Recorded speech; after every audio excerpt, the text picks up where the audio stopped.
Oh yes, bwana, mambo vipi mdau na mfuatiliaji wa channel pendwa kabisa ya Yanga Updates TV.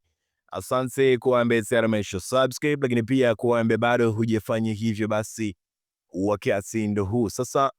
Nikukumbushe tu kitu cha kufanya ili usiendelee kupitwa na taarifa zetu mbalimbali za kimichezo pamoja na burudani pale tutakapokuwa tunaziweka katika channel pendwa kabisa ya Yanga Updates TV. Bwana, kitu cha kufanya, make sure unabonyeza neno ambalo liko chini ya video hili linasomeka kama subscribe, lakini pia itatokea alama ya kengele utamenya ili kujihakikisha kupata taarifa zetu mbalimbali za kimichezo pamoja na burudani pale tutakapokuwa tunaziweka katika channel pendwa kabisa Yanga Updates TV. Kama umesubscribe umetisha kinoma noma, lakini pia ni vizuri ukatuandikia sehemu ya comments kuwa unatazama taarifa hii kutokea mkoani nchini Tanzania.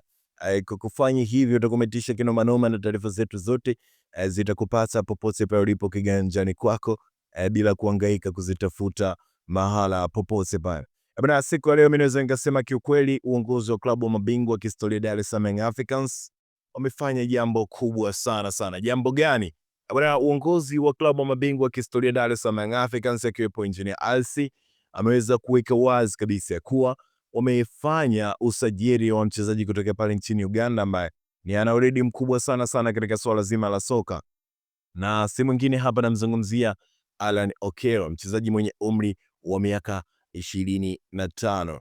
Bwana, Engineer Hersi siku ya leo ameweza kuweka wazi kabisa ya kuwa tayari wameshafanya mazungumzo na mchezaji huyu, ameweza kusaini mkataba wa miaka mitatu. Bwana, mimi naweza ngasema kiukweli Engineer Hersi ametisha kinoma noma kwa kuwa Alan Okello ni moja ya mchezaji ambaye ana weledi mkubwa sana katika swala zima la soka. Sasa mimi nikukumbushe tu bwana, tumekusogezea application ambayo utatazama mpira kiganjani kwako kwa gharama ya shilingi 5,000 tu kwa mwezi, na kwa miezi miwili ni gharama ya shilingi 10,000. Bwana, endapo utafanya malipo haya utakometisha kinoma noma na taarifa zetu zote za kimichezo na burudani tutakuwa tunaziweka kule, lakini kule utatazama mechi mbalimbali ikiwemo nje ya Tanzania.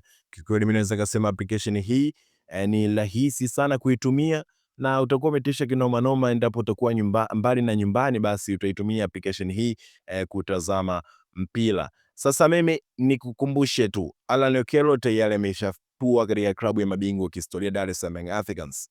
Wewe unaona ni wapi Dar es Salaam Africans wanahitajika kufanya usajili? Tuandikie sehemu ya comments nasi tutakuja kushare mawili matatu. Mimi sina la ziada zaidi ya kusema asante sana na karibu sana. Kwa majina naitwa Jeffrey all the way from Daily South. Thank you na karibu sana.